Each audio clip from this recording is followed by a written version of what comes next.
So welcome then to the second panel today. The title is American Encounters in a Global Context. The first paper is by Jessica Stern, Associate Professor of History at California State at Fullerton. Jessica got her PhD in history from Johns Hopkins University in 2007. She has done work on early America, the British Atlantic, Native American history and ethnohistory, history and theory, Native Americans and museums. The title of her paper is Southeastern Indian Cultures of Labor in the 18th Century.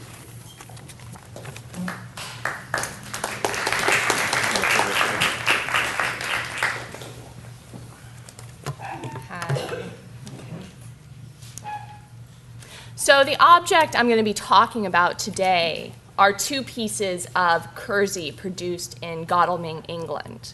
Kersey is a very thick woolen, and it was used in England, primarily worn by laborers. It was waterproof, it was durable, but what is important to me about these two pieces of kersey that I'm talking about is the Yamacraw Indians saw them being produced during a tour of England in 1734. And for the Yamacraw Indians, this might have been very significant, because although they wore woolens all the time, this would have been the first time that they saw the actual production of these woolens. So just to back up a little, the year is 1734. The year before, the colony of Georgia is created, primarily to protect the colony of South Carolina from potentially hostile interactions between the Native Americans and the French and the Spanish against the British colonies. 20 years prior, there had been a very devastating Indian War, the Yamasee War, which almost knocked South Carolina off the map. So it's very important for Georgia to prove to London officials that they have very peaceful relationships with the Native Americans of the area. So the governor of Georgia, James Oglethorpe, takes a delegation of the closest Native Americans, the Yamacraw Creek Indians, to London in 1734. This is a picture of the kersey.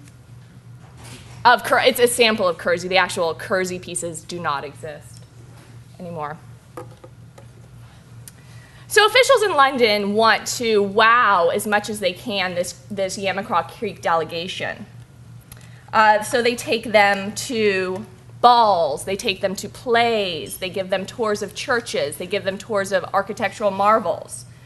But more than all of these events, I would argue that it's the tour of a textile factory in Godalming that's the most emblematic of the cross-cultural trade relationships that they're trying to create. It's no mistake that in this portrait of Tomochichi and his nephew, they're shown as wearing no textiles but bearing furs. They're wanting textiles and they're willing to give up their furs. So this is the potential trade partners. And for the Southeastern Indians, they truly believe that textiles were the most favorable items that the Europeans had to give them. So this is the most full account book that I have for the Southeastern Indians is actually of this trade fort to the Cherokee that was compiled during 1762 and 1763. And as you can see here, the biggest percentage of deer skins are being expended on textiles and clothing. And if we actually add haberdashery, which was used to ornament the textiles, the percentage goes even further up.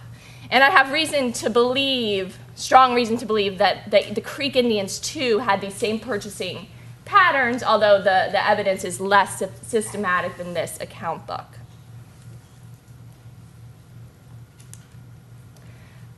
This Native American desire for cloth meshed well with Britain's pride in their textile industry.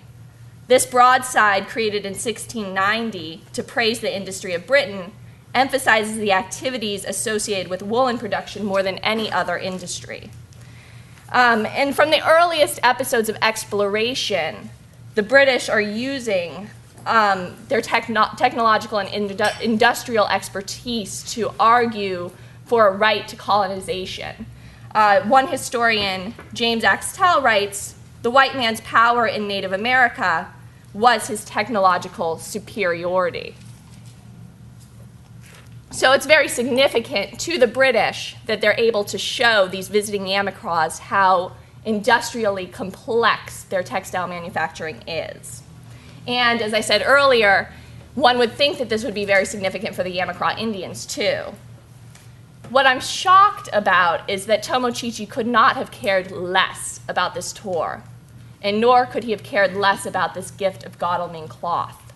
And why do I say this? Throughout his life, after Tomochichi returned to his home country, he talked about a lot of episodes that took place during the trip to London. Never talked about the textile tour. He demanded a lot of new trade items. Never demanded Godalming cloth. And he kept up a lot of relationships with people he had met in London through correspondence. None of these people had anything to do with the textile factory. So my question today is why? Why wasn't this textile tour so awe-inspiring to the Creek Indians, who obviously were purchasing a lot of textiles? One explanation can do with taste. Here I've compiled a list of all the cloths that were available circulating throughout the Southeast. And something that I find fascinating is that I have no evidence that the British at all tried to constrict the types of cloth that the Indians consumed. There are no sorts of sumptuary laws. There was no desire to make sure that the Indians only wore duffel or only wore Stroud. There was a constant desire to market all sorts of cloth to the southeastern Indians. So all of these cloths at one time or another were available to the Indians. They rejected many of them. And as you can see, Kersey right there does not show up on any of the major price lists or any of the major trade interactions that I've found. So one easy explanation of why Tomochichi didn't care about this gift is he did not like Kersey. And we could stop there, but I have more time to talk about. We're sort of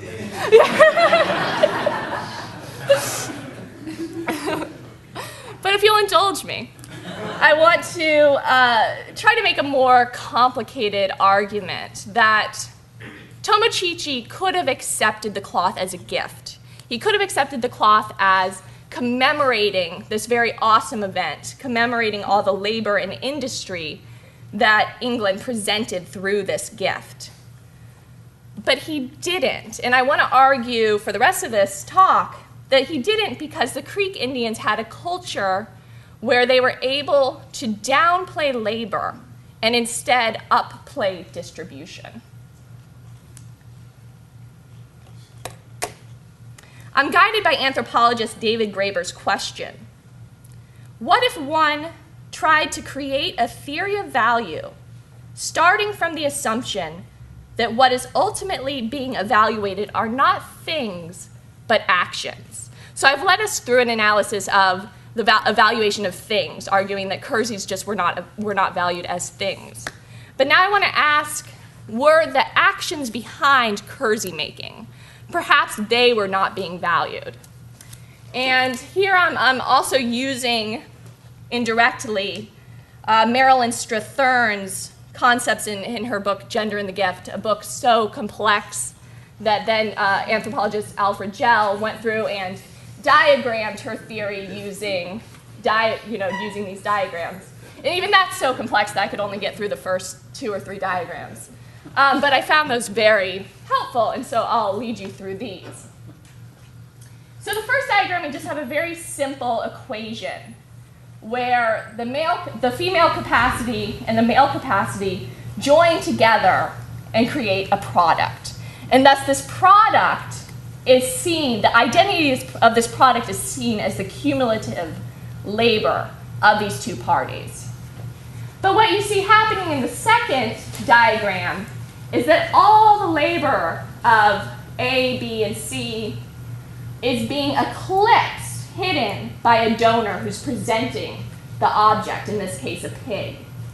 And I want to argue that the same sort of process, whereby the productive labor of the Creek Indians is over and over again hidden by the power of a distributor, is what is ultimately going to allow the Creek Indians to easily acclimate to an Atlantic economy where they do not see the items that they're consuming. In my larger work on this, I analyze a lot of material to get to this point. Actual food production, myths, origin myths, and myths of like the Corn Mother. But for today, I want to analyze one harvest ceremony, the annual busk. And the busk was actually, it was a 4-day ceremony that would occur around harvest time. And it was actually, it was a ritual that a lot of southeastern Native Americans used. The Cherokee, the Yuchi, the Creek. So I've been able to piece together what happened during the ceremony by using a lot of 18th century English eyewitness accounts. So I really have tried to root the ceremony in the 18th century. All the events are going to take place in the Creek town. And this too is an illustration created in the 18th century. I've marked with red what the major places of the town are. And eventually I'm going to zoom in on the square in the middle. So 4 days, the busk. Anthropologists argue that the busk was a time when the middle world, the human world, was recreated. So this is a recreation ceremony. During the first few days, everything is kind of wiped clean. Most social stratifications most people are leveled, everybody purges, and then the new harvest is introduced, the laws and obligations are restated, and then social hierarchy is recreated.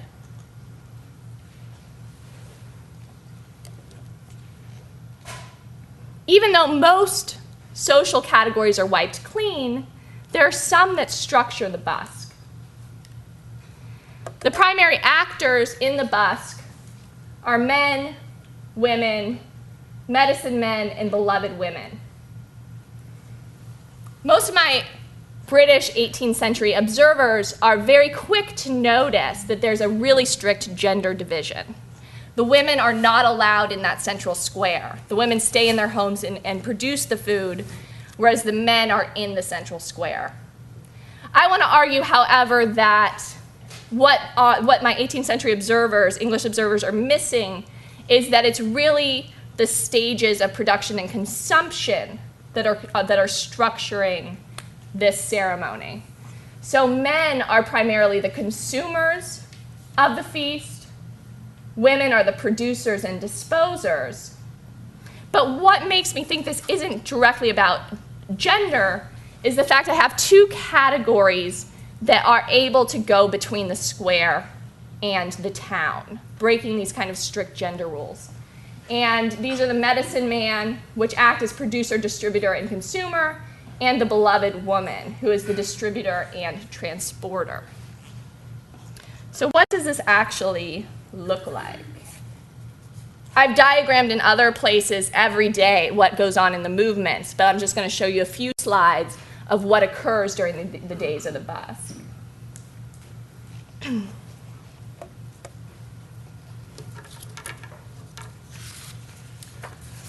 So here you have the central square, and I've shown the men are inside the square, and religious waiters are inside the square too. But the square acts as a place where production, distribution, and consumption are dissected. And the way this happens is that all food that enters the square has to be left at the square edge.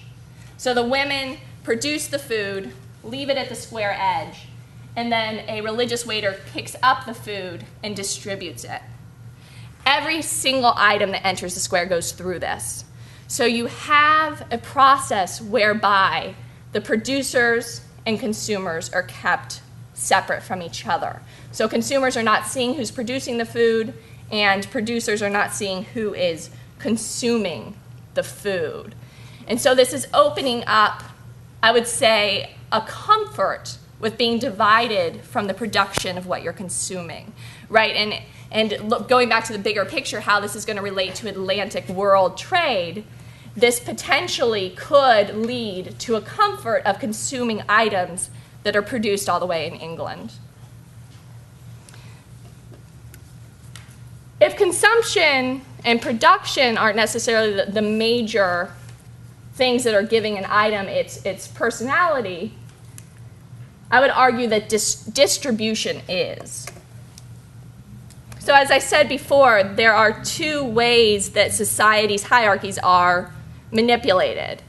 First, in the beginning of the ceremony, everybody's leveled, and then at the end of the ceremony, everybody's restructured, rehierarchized. These are both done through distribution. So the first phase, where everybody is leveled, the medicine woman takes small tobacco and distributes it based on what she perceives as everybody's sin level. So based on distribution, everybody takes the correct amount and everybody is purged and leveled. Then during this liminal phase of equality, the medicine men light the new fire, they lecture the town on their traditional obligations, and they produce a new feast, and the women produce a new feast. Now, on the last day of the bust, the community ranks needs to be re-established, and this goal, again, is accomplished through distribution of food from the new harvest. So the food of all the previous days has not been handed out systematically, but now, since the middle world needs to be created, the food, again, is put by the women at the edge, and then medicine men pick up the food, and this time they distribute it based on social hierarchy, from the chiefs to the warriors all the way down, and then the ceremony is over, society has been restructured. This process of obscuring any direct link between production and consumption occurred not only during the bust, but in daily life. So in order to make sofki, the southeastern Indian food staple, female-produced corn was mixed with the corn of many different families. And then on top of that, it's mixed with fire, male fire. And this is in order to obscure any direct relationship, individual relationship with food. And origin stories, hunting charms, and myths also downplay an individual's productive capacities. So all this leads me to be less surprised that Tomochichi was not awed by the British productive capacities. Already by the 18th century, the Creek had built in a system of hiding labor, and they'd built in a system of seeing distribution as the important part of an object's life. And therefore, Tomochichi was much more interested in his relationships with colonial officials and his relationships with traders. And this allowed the southeastern Indians to enter into an Atlantic economy without exhibiting any distress over the division between production and consumption, because they had been creating these divisions over and over again. One of the broader arguments I'm trying to make is that perhaps trade between the British and the Native Americans in the Southeast wasn't as fundamentally disruptive to Native American culture as other historians have suggested. So that by comparing production cultures, I hope to get at a way to explain how these two cultures of trade and production came together. Okay.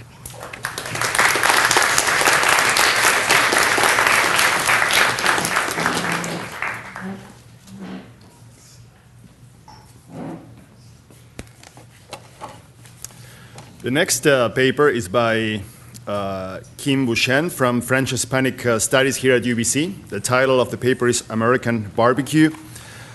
Kim did her PhD at Harvard University.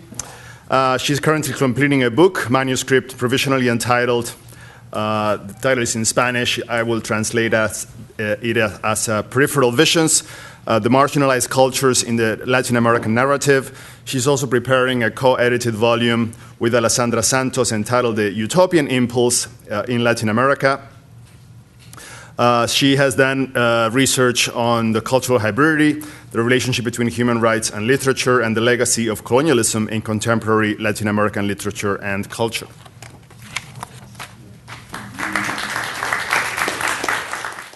So an object that has been crucial in the cultural exchange between the old and the new worlds is the Amerindian barbecue, usually associated with cannibalism, of course. It is well known that cannibalism was a source of fascination already in ancient Greece, and Herodotus in the 5th century BC provides us with one of the earliest accounts about the practice of cannibalism. So according to him, the man-eating peoples, or anthropophagi, were the most savage men. They had no notion of either law or justice, and their language was peculiar to themselves. Quote. So the cannibals were conceived as distinct people who were definitely barbaric and lacking the attributes of civilization.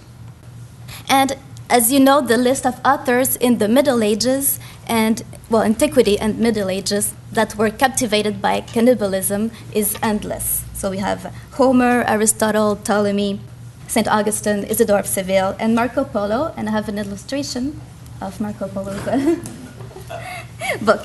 Perfect. So we see that cannibalism was relegated to unknown and recently discovered spaces that were always far away. So it is no wonder that Christopher Columbus heard of the caniba, which is a corruption of Cariba and the word cannibal comes from. When he was in the islands of the New World, it was not a discovery, it was just a mere confirmation. So the colonial discourse about colonialism that followed Columbus' diary was undoubtedly a justification of the just war and the subsequent domination of the native peoples. And it is associated with a negative judgment. And what I would like to argue is that it is a rather ambiguous sign, much more than just a negative sign. It's ambiguous. And so Hans Staden's, André Tevez, Jean de Léry's, for example, and Bernal Díaz del Castillo's texts, for example, always reveal some fear of the cannibal, but also hunger for and curiosity about the practice of cannibalism. And one of the texts I've worked on regarding this issue is Jean de Léry's history of a voyage to the land of Brazil. And we can see an illustration. Thank you. An illustration by Theodore de Broy of this work. And I think it is a singular case because it gives special attention to the objects that are involved in the practice of cannibalism. And for example, he focuses on the boucan, which is the barbecue. It comes from mucam in Tupi, but he calls it boucan, so it's the high wooden grills. And he conceives it as a kitchen apparatus to create a way of cooking that is unknown to us. So I'll just show you a short excerpt. Thank you. So before that, he compares also the knives that are used with the knives that the butchers use. And then we have a very famous passage. Since the arrival of Christians in that region, the savages have been using the knives and other iron tools they have received from them to cut up the bodies of their prisoners or of animals, as well as other kinds of food. Now, after all the pieces of the body, including the guts, have been thoroughly cleaned, they are immediately put on the boucan. While it all cooks, according to their style, the old women, who, as I have said, have an amazing appetite for human flesh, are all assembled beside it to receive the fat that drips off along the posts of the big high wooden grills, and exhort the men to do what it takes to provide them always with such meat. Licking their fingers, they say iguatu, that is, it is good. And this is what we see in the bride's illustration. We see the women that are licking their fingers. It is a real feast. So what I find fascinating is that Jean de Léry is clearly interested in all the objects that are involved in this ritual, and his emphasis on the boucan and the variety of kitchen tools puts the allegedly barbaric practice of cannibalism into the context of European culinary practices. So he shows that cannibalism is like a very complex and sophisticated recipe. And this is very interesting because I argue that by comparing different cooking styles, because he also says that it reminds him of the feasts that were performed in his childhood town in France. By comparing these cooking styles, he creates an ambiguous discourse that domesticates cannibalism. And it makes it like a more acceptable and palatable practice. It is always a practice that reveals a mixture, no, of disgust and pleasure also, or jouissance. And so it can escape sometimes the common stereotypes that degrade native peoples. So I found this passage very interesting. And then we can see, if we look at these pictures, that the barbecue became really crucial in the European representations of the indigenous peoples of America. So in this case, Brazil, but much more peoples of America as well. So here, of course, in a very famous frontispiece by Debray, again, we see the cannibals that are on the borders, and of course there is behind them a classical portal, which links them to another context. And then we see below, and then have a detailed version of this in the next picture, a cannibal feast. But it is below and at the center of the image. Just like in the next illustration, thank you, which is a very famous, the most well-known representation of America. And what is interesting is that we see again the feast, the cannibal feast, at the center, yet in the background. So the cannibal, or the practice of cannibalism, is central, but it must always be kept at a distance. It is either below or in the background. And what is interesting there also is that it's a female figure who turns the spit. So we see that we can create some links between the female representation of America there and the one that is behind, no? So this is interesting. So at first sight, the Amerindian barbecue may serve only the European colonial discourse, but what we must think about is that it may sometimes as well embody cross-cultural exchange in some cases. And maybe we could be more skeptical about this, no? We'll see. But many social groups in America, so we have the native peoples and then the mestizos, the criollos, they used this object, even in the colonial period, to respond to colonial discourse, sometimes in very subtle ways. So through the Amerindian barbecue, through the cultural representations of this object, a kind of dialogue was established between the colonizer and the colonized, and then from later generations up through the present day, in order to negotiate definitions of Latin American culture. But of course, this dialogue was not always successful. Sometimes it was more of a monologue than a dialogue, because sometimes there was no response from the other side. And so we have, I will show you some examples of this. Of course, we have to remember that the native peoples were also interested in representing their own acts of cannibalism, but they considered it as a practice worthy of being registered. I will refer also to another example of, it's a work by Sor Juana Inés de la Cruz. She was a criolla poet from 17th century New Spain. And I will focus on the Loa to the Scepter of Joseph, which is a text I've worked on as well. So we can see the next image. This is Sor Juana Inés de la Cruz. Her work from the year 1692, exactly 200 years after the arrival of Columbus to America, she undertakes the task of representing the conquest, New Spain. So in her work, well, the beginning of her work, all the characters discuss all the common vices of American cultures. So polygamy, cannibalism, and sacrifices.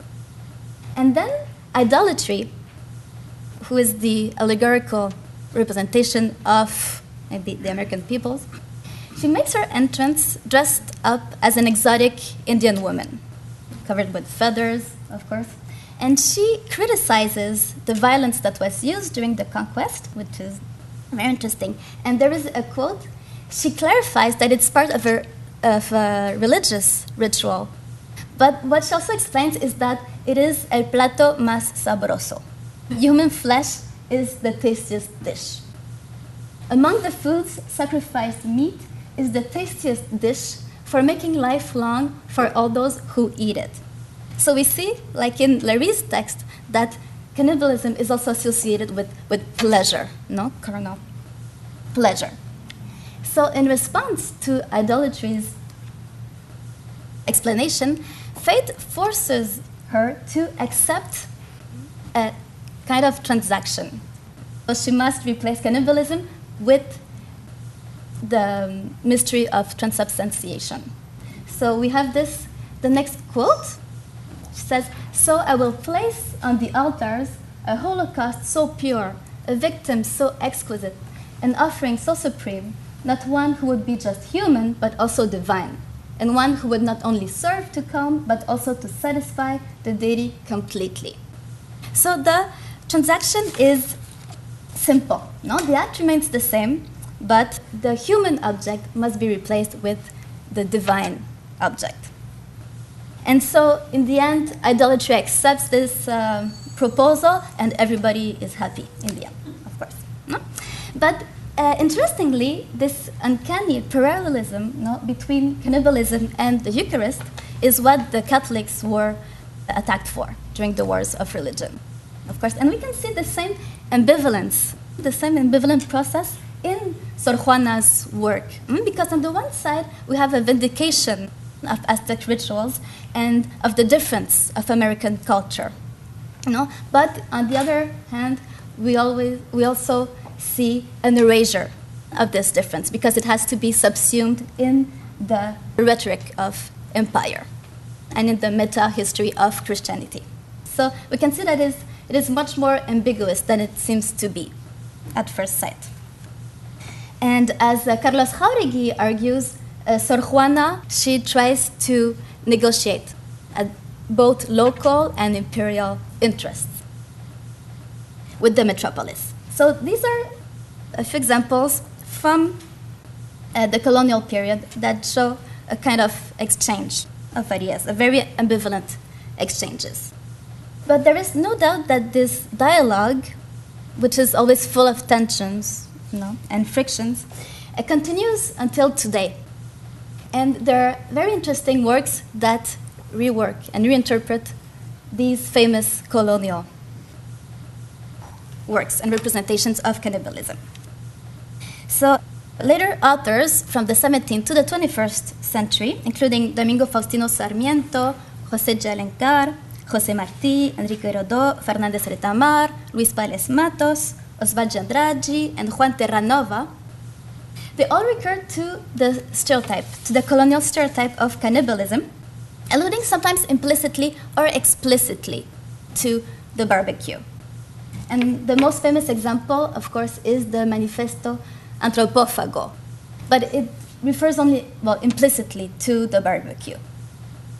Only cannibalism unites us socially, economically, philosophically, the unique law of the world, the disguised expression of all individualisms, all collectivisms, of all religions, of all peace treaties. To be or not to be, that is the question. I'm only interested in what's not mine, the law of man, the law of the cannibal. So this is a very famous example that praises the particularity of Brazilian identity and its capacity to devour the culture of the other and make it its own. But I'm interested in lesser-known representations, and we can see the next one, that refer to the colonial representations of cannibalism. And they refer explicitly to the barbecue or the cauldron. in this place. That is an alternative to the barbecue. And so, in the context of Hispanic cultures, Enrique Chagoya and Guillermo Gomez Peña, they create a parody of all the colonial visual culture that I've shown you in order to question colonial stereotypes. So their task is to cannibalize official histories in order to perform what they call an inverse anthropology, so which is to tell the story from the point of view of the vanquished. Of course, they call themselves utopian cannibals, so their project is very utopian in a way.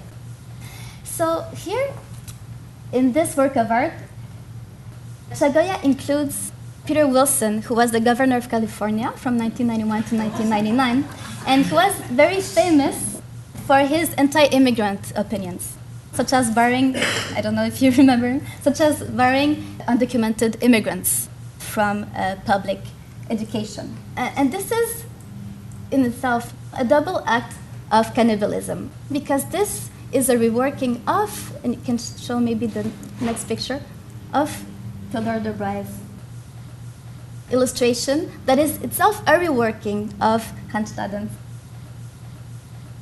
presentation. So here we can see the visual power of Hanstaden's woodcuts that Neil Whitehead rightly refers to.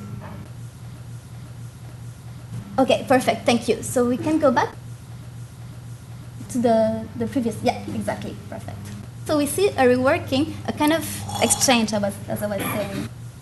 And so we see here that Peter Wilson is the victim of the bloodthirsty cannibals. He is waiting, here, to be cannibalized. And then we see that he is dismembered and beheaded. And then his head and his organs are thrown into the cauldron. And also on the right-hand side, we see an Aztec symbol in red and black that is a symbol of knowledge and wisdom and also of duality. And then we have a little bird that is pointing to the scene of cannibalism, which was used in the pictorial catechisms during the time of the conquest. But through this collage of Aztec symbols and Tupi practices and contemporary politics, I think that Chagoya is creating links between the past and the present. We also have the text, which is in Afrikaans, and it means I do not want to wake up now. So we see that he is creating links between past and present and between all the oppressed peoples. So the Tupi, the Aztecs, the undocumented immigrants. And so we see that this exchange is still visible today. And here we can see that through the use of the cauldron, which is the alternative for the barbecue, the stereotyped cannibals can here demonstrate their agency, and they take revenge over the spokesman of racism. So this is a very, of course, political comment against generalized xenophobia. And we can just see the next example that I just wanted to show you, because it is a parody of the frontispiece that I've shown you from the colonial period. And I think it's fascinating. What is interesting, we could talk about this for hours and hours, but what is interesting is that the barbecue has deliberately disappeared from below there. And it is replaced by the same symbol of duality or wisdom. So we can interpret this as a very utopian call to replace the stereotypes with native wisdom. There is much to say about this, but we can see, as I was saying, that the barbecue can still be seen as an embodiment of cross-cultural exchange. And we see the next. Okay, this is the last example I wanted to show you, which is Funky Staden, which is a video installation from 2007. And it is very interesting because here the barbecue is used to deconstruct canonical representations of Brazilians. And so here 3 cameras were mounted at the top of a stake, and this apparatus was passed from hand to hand in a rave. So the barbecue, the object of the barbecue, is placed in the context of funk culture in the favelas, mostly in Rio de Janeiro, but in other places in Brazil. So the images that are filmed show a rooftop barbecue, and we can see the next picture. Thank you. It's a close-up on the object of the barbecue and also of like an object that is going to be cannibalized. And this is juxtaposed with images and woodcuts by Handstaden.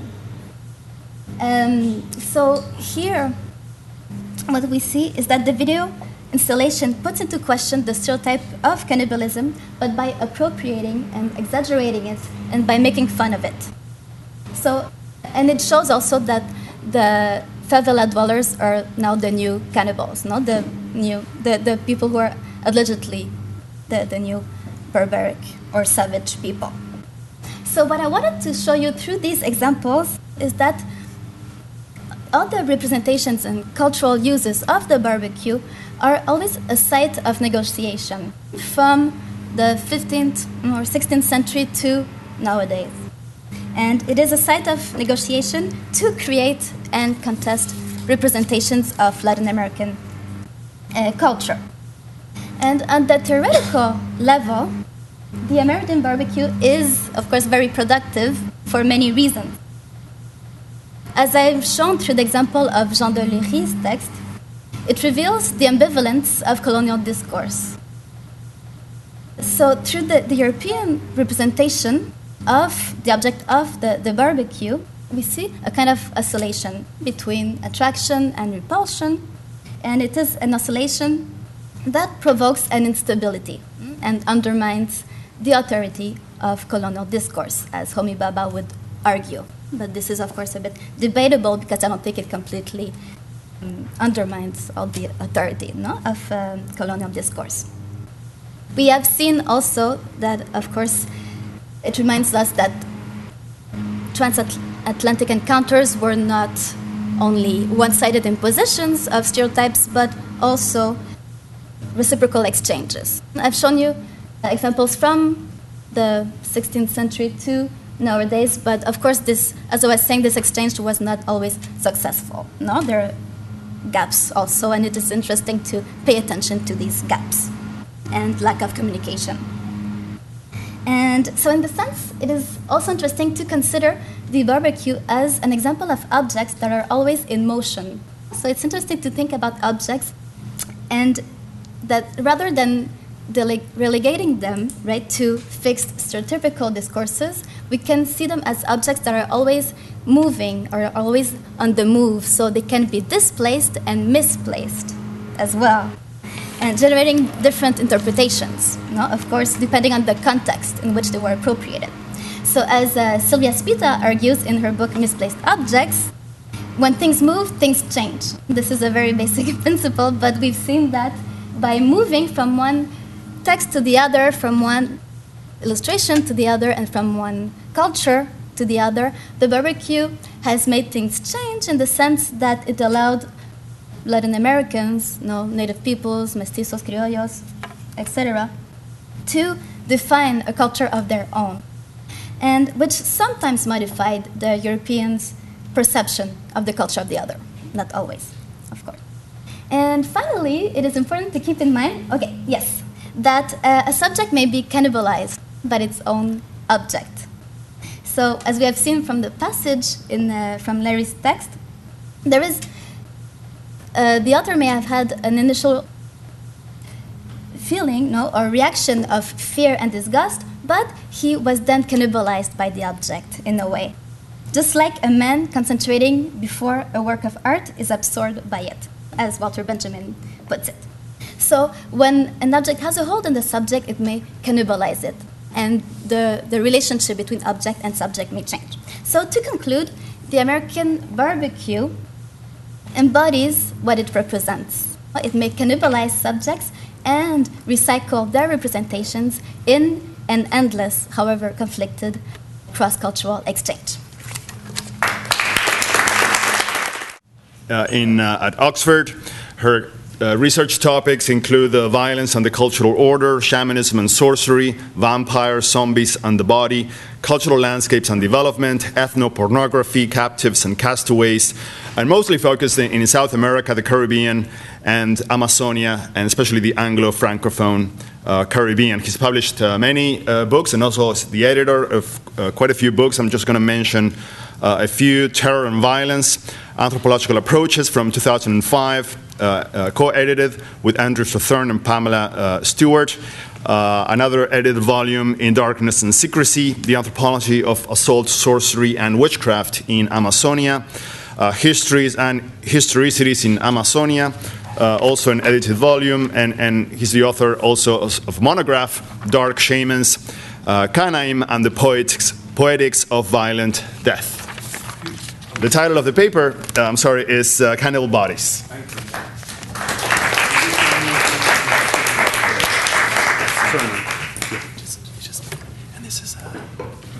Oh, the pointer. Yeah, excellent. The pointer. Okay. Thank you very much indeed, and thank you, Neil, in particular, for forcing me to kind of put together a paper in a different way. So I'm actually going to, I've only got 2 pages of text for a change, and then I'm going to wing it via a bunch of illustrations, which I hope will enable me to draw out the points I'm making. So I chose as my object, my show and tell object, cannibal bodies. And anyway, I'm thinking here that this refers not only to the bodies of those that were sacrificed, but also to the incorporeal, immaterial bodies of those whom the conquerors wished to locate. In other words, the text and pictures, accounts and claims are boundless and unceasing. And so, like other mythic beings of both colonial and native imagination, the materiality of the cannibal was as much through these forms of presentation as it may have been through actual material, fleshy encounter. So I want to take this reality of the unreal, this material absence and immaterial presence, as a kind of starting point. If you like, as with Baudrillardian simulacra, or Tausig's endless proliferation of the mimetic faculty, cannibals circulated culturally, if not materially, with an intensity that produced exactly the hyperreal, hallucinatory landscape of demonic savages in which the ideology of the conquerors formed and came to inform European knowing of its others and its codification of this as ethnology. So the visual register through which this cultural ethnology was achieved, I would argue, is remarkably limited and remarkably stable through time. In short, the imaging, the representation stemming from the American encounter proceeds, as it were, having incorporated old world visual traditions of the anthropophagi. The encounter with the New World certainly adds a new set of visual tropes. But it is Theodore de Bry who, by producing versions of Hans Staden's famed account of Brazil, perhaps best expresses this cannibal canon of visual depiction. And this canon has continued to inform representation of cannibals right up until the current moment. So certainly the barbecue, as well as the cannibal pot, provides a striking visual continuity, even as the behaviors of the cannibals subtly change throughout all these representations, along the poles of ferocity and nobility, gastronomy and sexuality. So in fact, it is not until Francisco Goya adds a new visual element, and the Brazilian modernist artist Candido Portinari re-examines the subjectivity of the cannibal and captive, as we heard was very much the case more broadly with Brazilian modernism, that any new elements are actually introduced, as it were, into the cannibal itinerary. So a simple Google search, right? If you just type cannibal into a Google search engine, it's very clear that by far and away it is still and pretty much only Debry's reworking of Staden's illustrations that have most strongly formed Western imaginaries of cannibals, and as I say, continues to do so today. Despite the very important, and I'm looking at Jonathan Lamb there at the back, despite the emergence of other cannibal zones, of course, particularly in the 19th century, 18th century, 19th century Pacific. So just before turning to some of these cannibal bodies, which after all are not really there, I just want to say something about the sort of politics of cultural production in the Atlantic world in this early moment.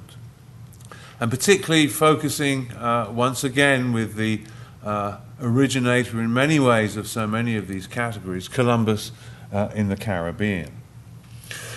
Now, if we read Columbus's diaries as well as the other contemporary letters of people like Diego de Chanca and the routine government documents stemming from just the first 10 years or so of contact, they all are producing, as it were, an ethnology to guide conquest. And in this ethnology, the famous distinction between Caribes and as they were called initially, Watiaos, and later on Arhuacos or Arawaks, was crucial. And this is, and for this, the distinction really is over this question of cannibalism as the defining aspect of the difference between the Caribes, the Arawakas. It becomes a dualism that can be employed throughout South America. But also, this discourse of the cannibals allowed the conquerors to insert themselves into indigenous political and cultural life as rescuers of the cannibal victim, while at the same time providing a European audience, as we appreciate, I know, with the perfect justification for conquest and the missionary evangelization of the indigenous population. So as a result, accounts of the Caribes or the Cannibales filled this first decade of official discourse, and until, as it were, in 1503, Queen Isabella famously issued the royal decree permitting unfettered war and enslavement against the cannibals. And I think pretty obviously as a way of encouraging new self-financing explorations. And for this reason, of course, the discovery of Caribes begins throughout South America.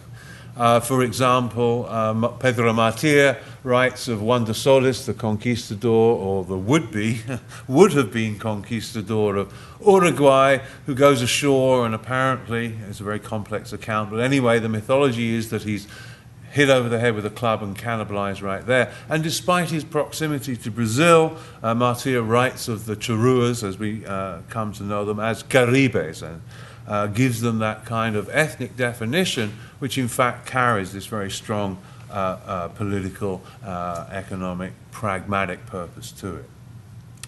So the slavery and plunder of native settlements was important in offsetting some of the costs of exploration and colonization. And the interest in cannibalism and the prevalence of such accusations grow commensurately. And was not just part, I think, of a European imagination of savage alterity, but was being driven, as it were, by the way in which it's enshrined in Castilian law. But there was only one problem in all this. Where were the cannibals, and how could they be identified? Because the truth was, they could, and for reasons of expediency would, be found almost anywhere. So identifying rather than locating cannibals was the primary issue. And for that, the visual canon provides the essential clues, as it were, a form of cultural itinerary. So let's set sail again, as it were. And what I really want to do as I talk through the pictures is try and set up a sense of the stability of some of the visual tropes. The first, very strongly, we don't have a barbecue, in fact, in this very early 1505 illustration, but we do have pendant head and arms, which we'll be seeing again. We also have the arm munching. And I think what actually needs to be emphasized, and which was certainly heavily emphasized in the letters of Vespucci, with which this woodcut is often associated, that of licentious, even perverse sexuality, and the presence all the while of suckling children at these gruesome scenes. So those will be some other elements which we're going to find are very similar throughout. Now, I just wanted to make a quick reference to that sort of old world set of images. This is an illustration supposedly showing Scythian and Asian dog-headed cannibals. And I'd like you to notice the table, the arm about to chop the body, of course the dog heads, the arm chewing, and as we see, this dog head trope comes, in fact this hasn't reproduced very well, but this is Tableau Asiae number 8 from Sebastian Munzer's Atlas of 1540, and that dog-headed figure is in the right-hand corner. So what I want you to imagine is these American materials coming together with this substrate of old world, or representations of old world cannibalism, to certainly give us something new, but then which doesn't really show much innovation through time. We have, of course, to refer to the Staden materials, because they set up not just the barbecue, which you see here copiously being illustrated, but also a kind of gendered aspect to this. As Kim mentioned, moquin is the origin of the French word bouquin for this arrangement of sticks. And I just wanted to slip in that, of course, our word buccaneer likely also comes from bouquin, because the buccaneers lived off the wild pig, the wild goats that were found prevalently throughout the islands and would land and smoke meat. So again, yes, it is very much an object of intercultural exchange. So anyway, Staden sets up in his own work this gendered eating, because the complementary opposite of the moquin then is the mingao, the women and children's feast. And in another itinerary of exchange, the body parts of the sacrificed victim had very, very specific destinations. So if we see here hands on stakes, if we see here the head, and we see them enjoying probably the eyeballs up there, these were all parts of the body which were explicitly considered gendered food and which were the property of women and children, as opposed to the arms and legs, which smoked, were the property of men. And we can see immediately Thevet. I'm more or less going chronologically. Thevet, as well as Lery, were very important French commentators on the Brazilian coast. And as Kim suggested, first out of the box, of course, is the barbecue. But we see again, this is borrowed in, I think, from the Old World register. We see again the presence of children. And this is a more or less contemporary European depiction of siege cannibalism in Muscovy and Lithuania. And the reason I wanted to put this one up is here we have, I think, very vividly, again, that sort of butcher's table with the upraised arm. Here, this guy seems to be eating a baby. I'm going to suggest, when we look at some of Goya's pictures, that perhaps his idea of Saturn eating his sons may have been informed by something like this. But it's also the opportunity to point out that, of course, siege cannibalism, as well as, I'm learning, shipwreck cannibalism, was much more likely the context to obsess European imagination. And that there's something, you know, comparative, even perhaps stabilizing, normalizing, as Kim put it, about the way in which then, against the backdrop of the siege cannibalism that was quite prevalent in Europe in the 16th century, as compared to the more mannered, organized, gastronomic cannibalism of the Tupi. As Frank Lestrignon points out in his book on cannibals, it's very important to understand the way in which actually not just the Tupi were written as sort of gourmand cannibals, but the enemies of the French, the Tupua, were written as savages for their lack of ritual.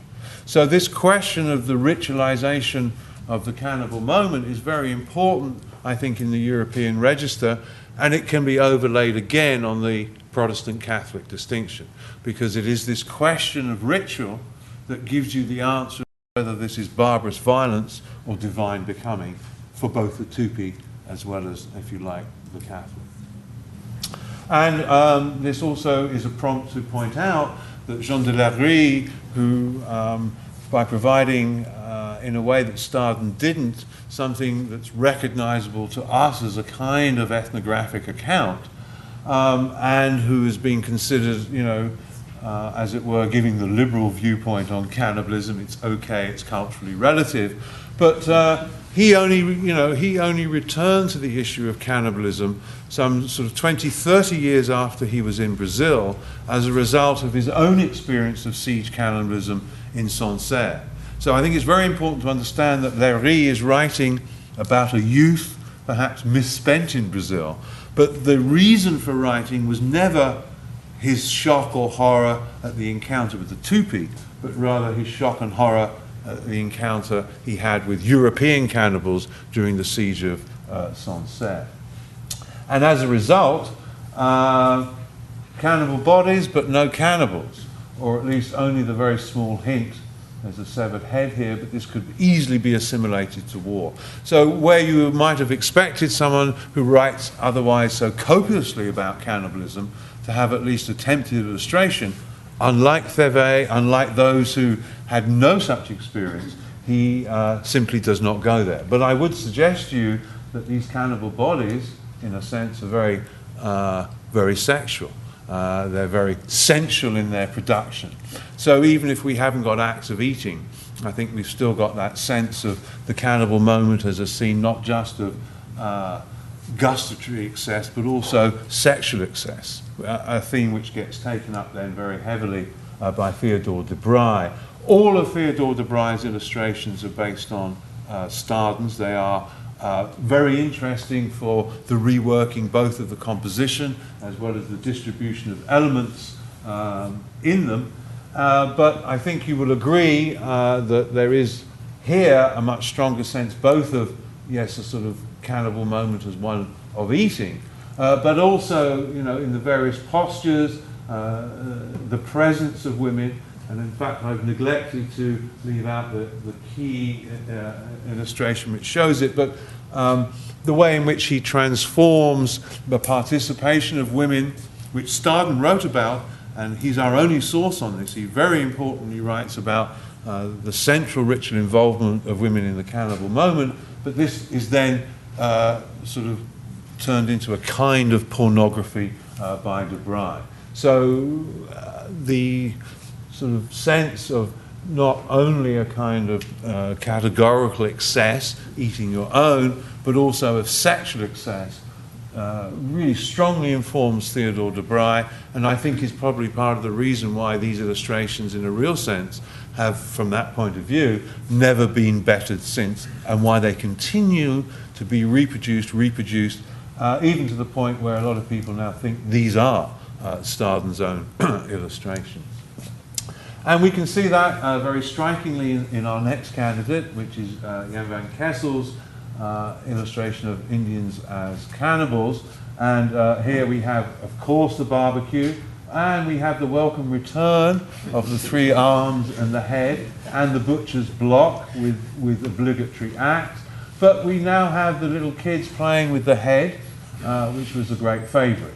So, you know, in my view, Kessel represents this sort of marvellous sort of moment where we've got a little bit beyond de Bry.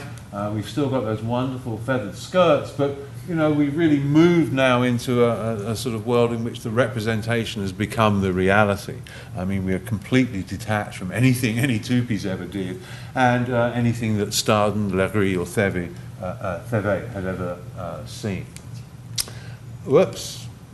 And I just want to stop by way of Goya, because I think, you know, this is very important. I mean, we know his black pictures are themselves a very, very interesting collection of illustrations, but amongst them are these, Saturn devouring his son.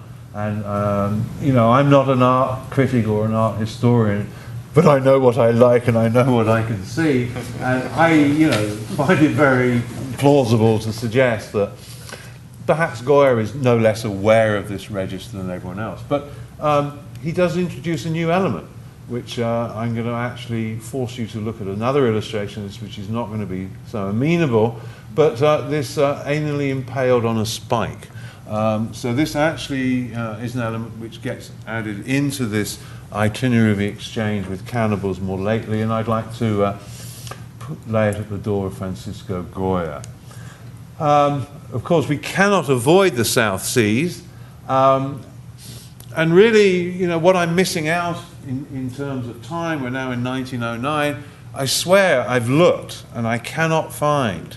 I'm only showing you kind of new things as they occur. Everything else that fills in between are versions of what you've already seen.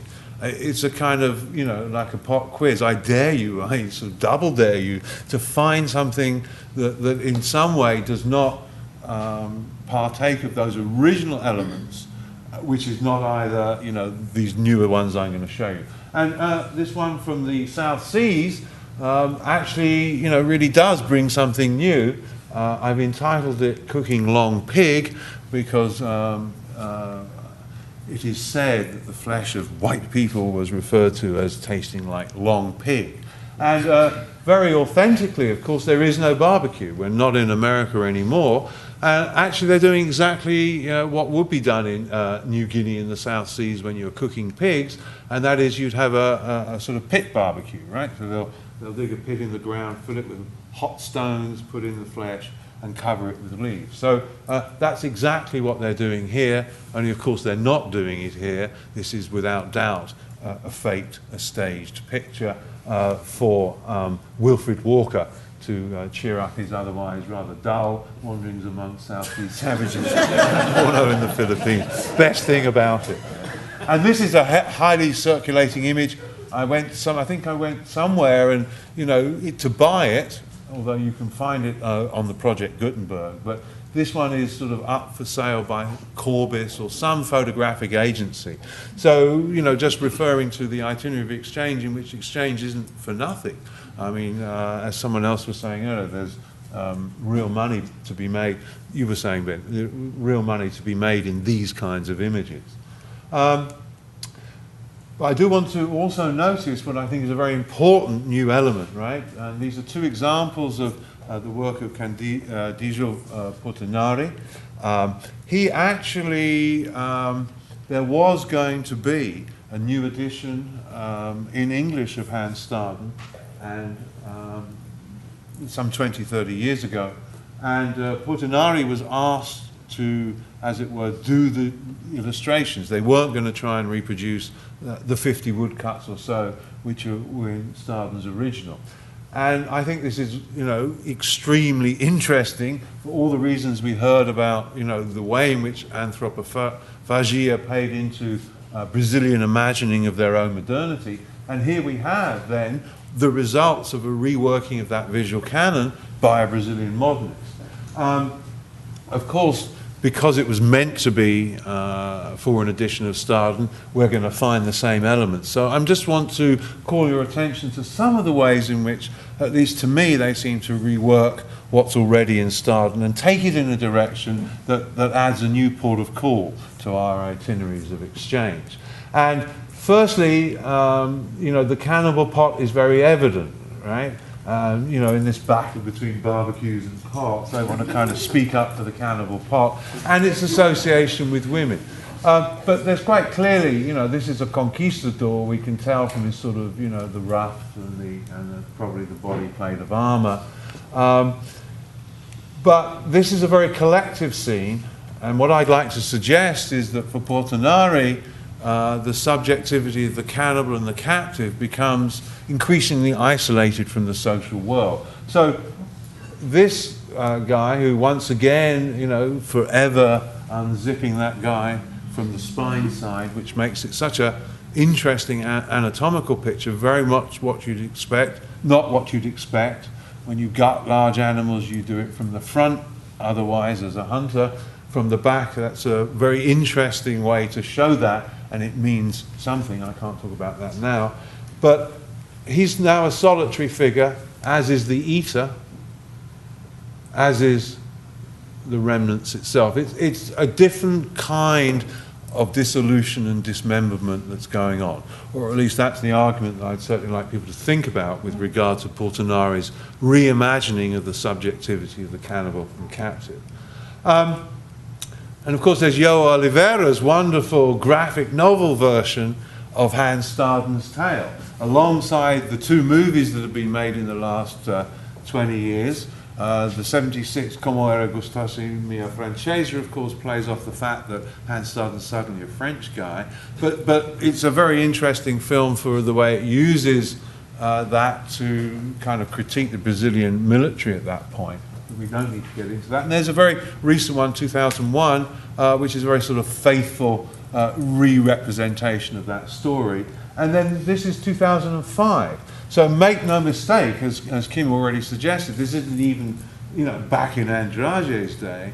I mean, this is right now, like Funk Staden, and I definitely want to underline the point that I think the meaning there of cannibal was, subhuman, like we all are in the favela. I mean, it's like a kind of form of terrorist. And in another sphere, we might well think of the cannibals as the terrorists of the old, of older times, as it were. So Oliveira, just as a wonderful graphic novel, I love, the sort of vitality that he's brought to this, but we are still very much, with these same kind of visual tropes, right? And there's the good old barbecue, the pot, the guy having his spine split open, and what have you. So whatever the stability ideologically, I'd also want to make an argument in conjunction with that as to the visual power of the original illustrations done by Staden. As wood blocks, they of course are particularly suited to, reproduction in these graphic terms. And the wood blocks themselves were like a comic book. It wasn't a question of their perspective, but they told a story within a frame.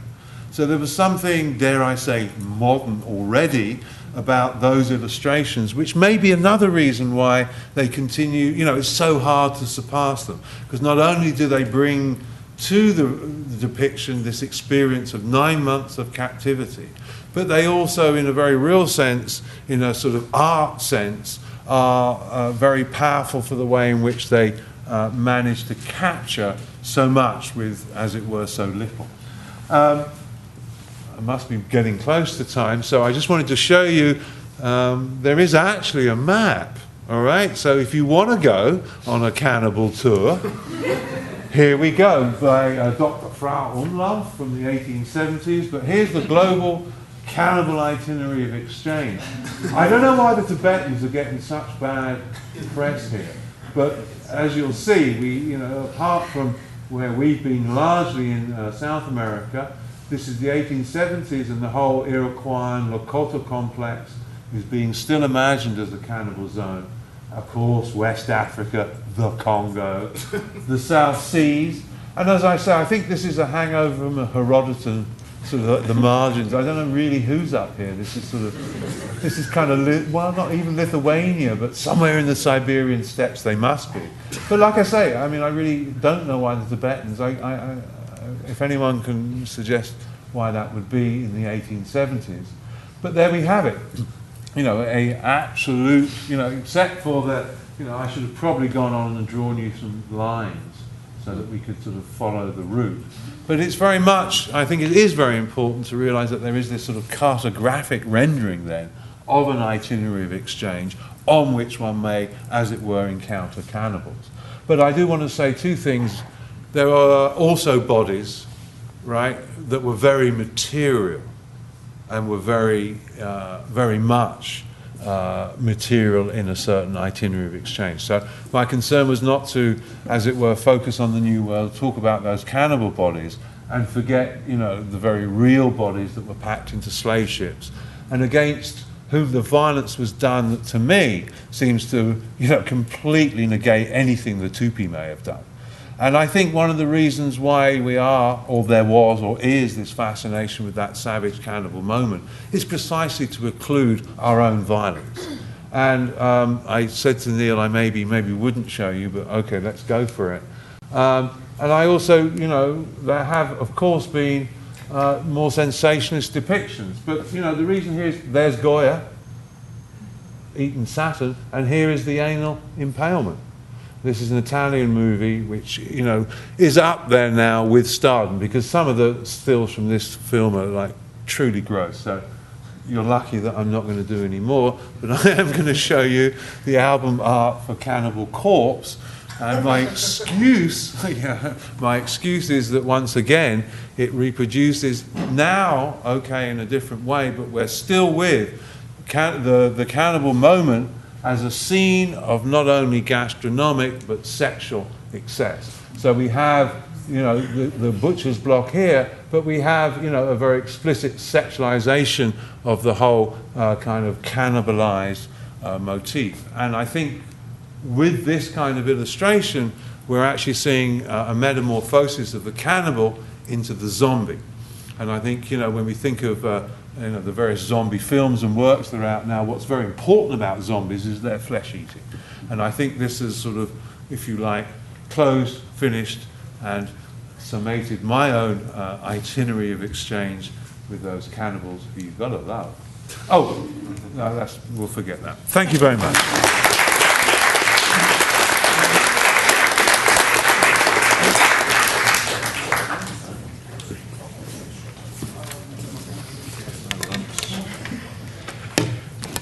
Well, first I want to thank Neil for inviting me to comment on this really great, stimulating panel. There are clearly a lot of commonalities obvious between in the case of the two papers on cannibalism, but also with the third paper on trade and commodities. By the way, the last two papers I read slightly different versions, so some of my comments will refer to the versions I read that center mostly on the 1500s, but then I will try to include some of the new points you made in the oral presentation. So clearly we have, in connection to the theme of the conference, objects, in this case, human bodies and textiles and commodities. So we're talking about cannibalism and trade, bodies and commodities, but also I think a common theme is certainly consumption. The consumption of human bodies, the consumption of commodities, textiles in this case. But in many ways, this is about the consumption by indigenous Americans of the European other. Even obviously, if cannibalism includes indigenous bodies, obviously the terror, the fascination, the horror at cannibalism involves the fear of Europeans being cannibalized by Native Americans, as it happened with many explorers and conquerors. The two papers on cannibalism, though, center mostly on European views of cannibalism and its many different representations, mostly, as we saw, through visual tropes that are quite striking. Jessica's paper focuses on indigenous representations of objects, or at least how indigenous conceptualizations of distribution and production inform how they, in this case not the Europeans, but indigenous people, viewed commodities, these other sets of objects that were clearly having an impact throughout the Americas. So put it differently, the three papers, even if from different angles, are about indigenous agency, about indigenous actors incorporating, appropriating, in some cases obviously in a very literal bodily way, these other objects that were coming from across the Atlantic, human bodies and also commodities.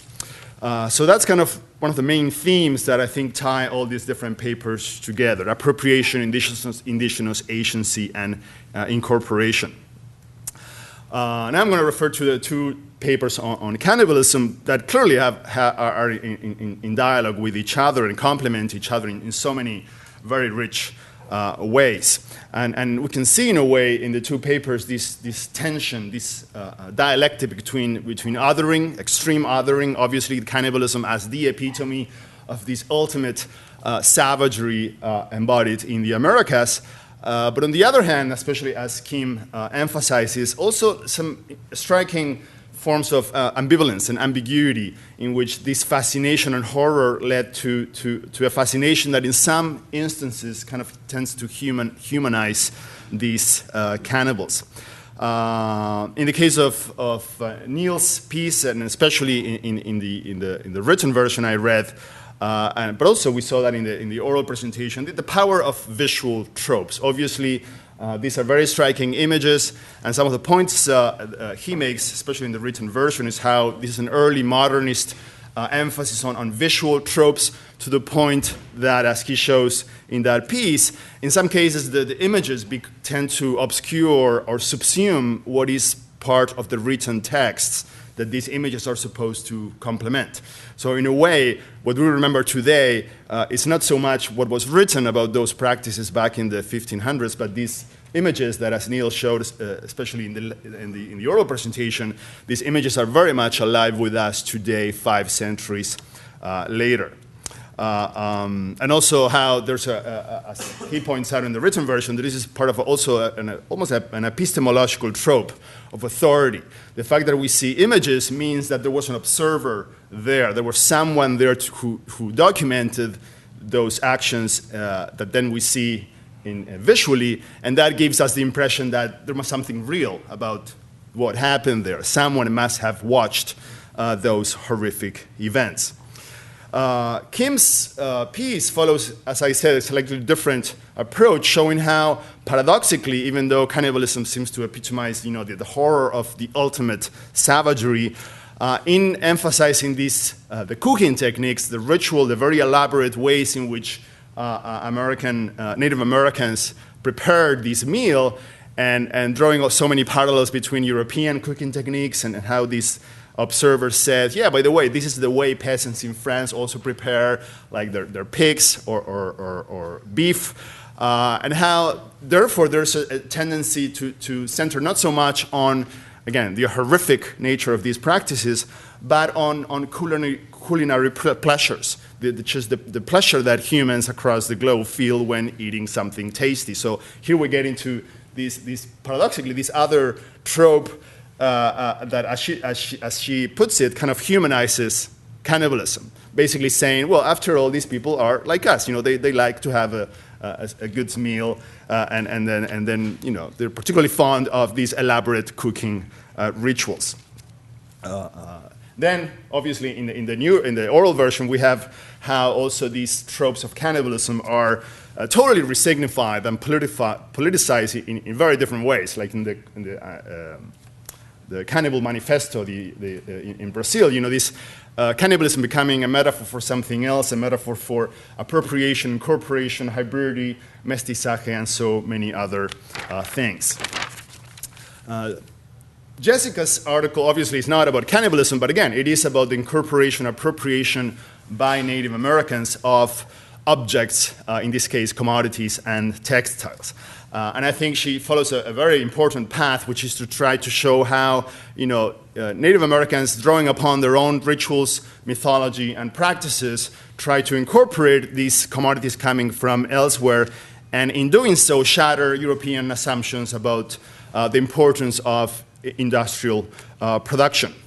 And in this way, we see, like I said before, a similar theme of incorporation, appropriation of originally alien objects.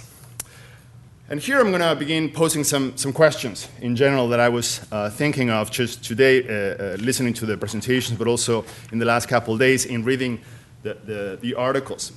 And I'm going to begin with Jessica's piece again on the textiles. So in many ways, the argument is that these groups in the southeastern United States lacked the emphasis, the obsession Europeans had about production, about what's the origin of the objects we consume.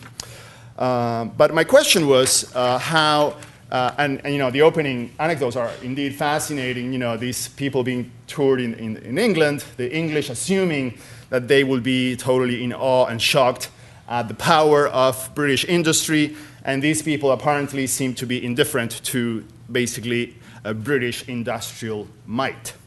So, but my question is, does their indifference to industrial capitalist production mean an indifference to production in general. And I think we can maybe identify different conceptual layers here between labor and production as general categories, and capitalist and industrial production as a different type, more specific, historically situated type of production. And I thought it was very interesting how you said, when you first encountered that document, that you found shocking that those indigenous leaders touring industrial England were not shocked. So my question will be, why is that shocking to us? Why we assume, like the British of the time, that these people coming from primitive parts of the world will not be in awe at the industrial power of England. So what I want to interrogate here is our own shock at their lack of awe for industrial power and industrial production. Isn't our own modernist fascination with isn't our own modernist, indeed, this is a modernist paradigm, fascination with technological production assumes that, again, everybody on the planet has to be also in awe at what we in the West assume defines, levels of civilization. And I could not, I almost automatically thought of a totally different moment and period related to my own research. In the Chaco region of northern Argentina, there's this fascinating account by this American Navy officer who basically led the first steamship on the Bermejo River. This is northern Argentina, at the time a savage region under indigenous control. And again, at the time, steamships obviously captured what North Americans, Europeans assumed was, the pinnacle of industrial power, the annihilation of space by time, as Marx would put it, time-space compression. And the guy, this Captain Page from the US Navy, noticed, to our astonishment, the Indians we encountered seemed to express neither fear nor awe at our boat. So note how the awe, the fascination being outstanding at their lack of awe. So in many ways, what we see is that the assumption that everything industrial, everything European has to create awe is indeed a colonial trope. It's a colonial trope that in many ways obviously serves to highlight the natural, the assumed natural superiority of industrial Europe. So that was my question in terms of production, industrial production, commodities. And then I also have questions that in many ways came out in the oral presentations in the papers about cannibalism, which is that these are mostly European views, European representations of cannibalism. And the question is, but what do we know about the actual meanings that these cannibalistic practices had for these 2P and so many other groups, which is something that in many ways surfaces here and there in some of the accounts, but basically we don't really know much, at least from the documents that were covered in the papers. And again, I'm not a specialist on cannibalism in the South American lowlands, but I do know that in many of these cases there was a very profoundly religious or ritualistic symbolism in which it wasn't that these people were just eating humans as meals every day. In some cases, these were special circumstances associated with warfare, captives, and in many ways, Neil refers to this in the written version of how obviously these representations are not totally made up in the sense that, as he puts it, they reflect real experiences that these observers captured in being there. But at the same time, obviously, we have a whole set of assumptions, a less that, as Kim shows, goes back a long time in European history prior to the conquest of the Americas. And in many ways, Neil poses this profoundly epistemological, methodological question in his talk. He says, where are the cannibals? They seem to be everywhere, especially on the last map of the Americas. Much of South America and North America seem to be a land of cannibals. So, but where are they? Who are these people? And how do they see these practices that fascinated and horrified Europeans? So to finish, I just wanted to, I talked about indigenous people appropriating bodies and objects. we see indigenous agency, but at the same time, obviously, we know that as part of the colonial encounter, European agency ended up prevailing. And most of these people covered by these papers were indeed wiped out and destroyed by conquest. And this is a point that, in a way, both Neil made at the end of the talk and also Kim in the written paper I read, and how, in a way, we could see that obviously the tropes of cannibalism by Europeans hid another, and in a way much more horrific cannibalism, which was the one unleashed by European conquest upon indigenous bodies. And I want to conclude with something I've been working on in my own research, which is with indigenous views of the cannibalism of Europeans and white observers. All across South America, there are countless stories by indigenous people who see white people as cannibals. So I want to end up with kind of touching upon some of these cases. There are the famous stories about the Pixtacos across the Andes in South America. This view, the Pixtacos being these white men, this racialized and gendered view of that is still very, very powerful today in many parts of the Andes, that assumes that gringos, white men, are after the fat of indigenous people, and that basically the goal is to basically get rich out of selling the fat of indigenous bodies off in North America or Europe. The Toba people I've done work with in the Chaco in northern Argentina also associate whiteness with cannibalism on these sugar plantations where they worked for a long time. I've written a few things about that. And obviously, in these stories we see, like in the colonial stories that we just heard about, fantasy, reality tend to mix up and blur the boundaries between the two. But nonetheless, these stories tell us something very real about the experience of the destruction of indigenous bodies that were the product of colonial and capitalist expansion. So these stories, in other words, are also about the cannibalistic aspect of labor exploitation and colonial conquest. So I'm going to finish here. I don't know if we have time for how much time we have for questions and comments? What's that? A little. Okay. So, yeah, let's open the floor. Yeah. Just to expedite things, so we can maybe take a few free at a time. Okay, so we have 3 sets of questions. They are maybe, then we can open the floor. Very quickly, thank you so much. I'm wondering about the thingness of the cannibal question, because you've wowed us with images, and that's the point. Yeah. And your point, Neil, is that the absence of the thingness is extremely significant. But I did nevertheless, tipped off by you, nod to the abolitionists, for whom representation is not enough. You've got to have chains, shackles, whips.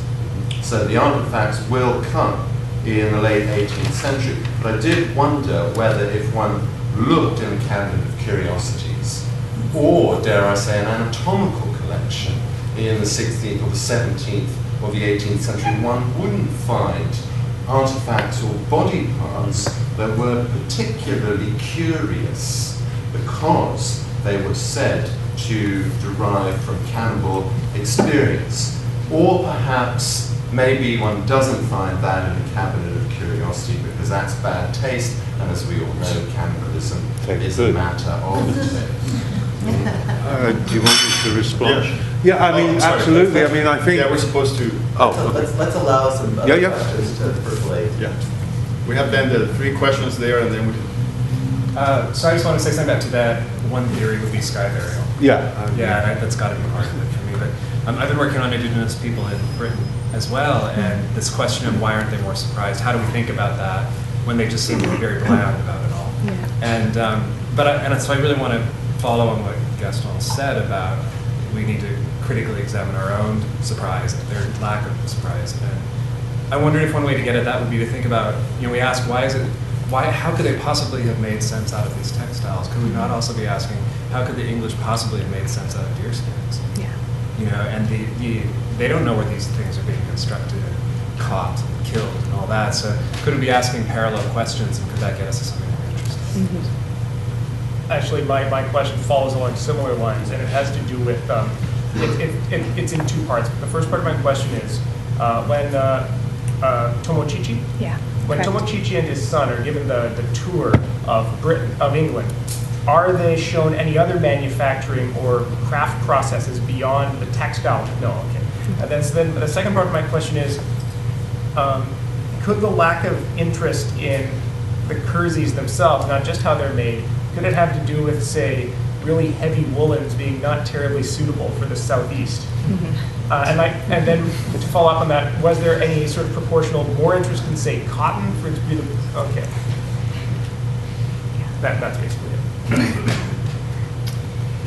So Well, maybe Neil wants to start answering the first just question. on, and yeah, then- I mean, I think first off, I mean, the Tupi don't have any particular kinds of implement or regalia that could be, easily associated in that way. But where you do, so Aztec obsidian sacrificial knives, Aztec skulls with flints impaled in them, these, would have did circulate to a degree as those kinds of objects. But where it really takes off, and something that I once bid on in an auction myself, is the so-called cannibal fork, which emerges from the South Seas. But pardon?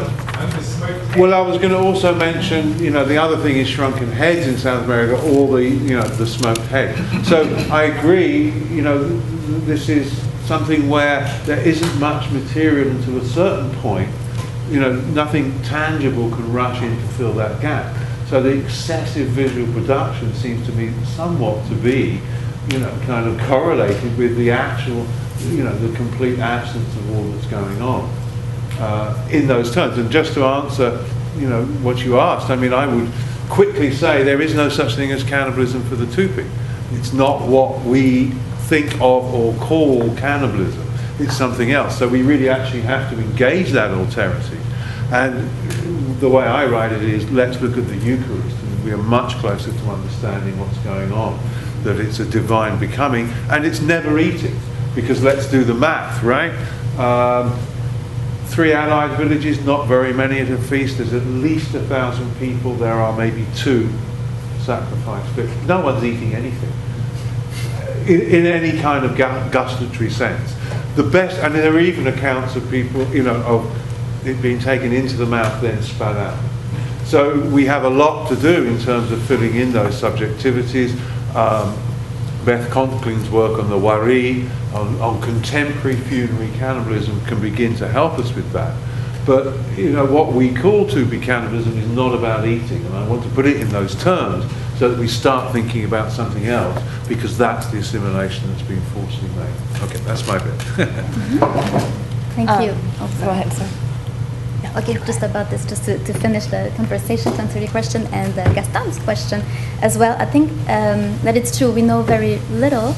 I think that regarding the issue of their curiosities and objects that were brought to Europe, the bodies were brought. There's a group of cannibals that were taken to France, for example, and they organized a feast and a party. But all this was a stage maybe for the European audience, and was not really, a real exchange of information. Of course, there was a basic lack of linguistic communication, and the cannibals died. And this survived in texts. Montaigne, of course, was inspired by this. So there was some interest about the objects, but that was maybe not as false, or didn't lead to a real exchange.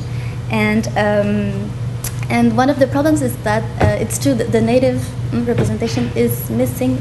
Many anthropologists, such as or ethnologists, Combes or Alfred Meto, have to base their studies on colonial stories. And it's true, like you mentioned your book, Estaremos aquí para siempre, there are some contemporary testimonies about what cannibalism meant.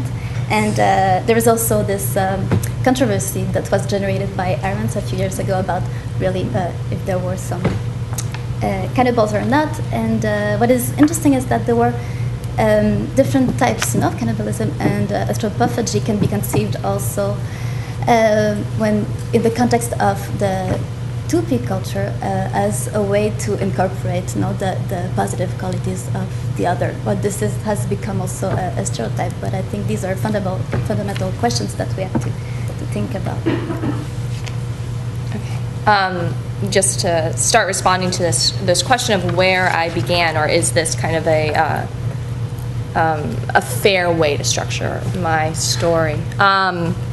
First of all, I definitely, in my manuscript, I try to treat both British forms of production and consumption. I do try to do these twin narratives because I completely agree with you. So I try to treat John Locke's production as a myth, or religious tropes about God the Maker.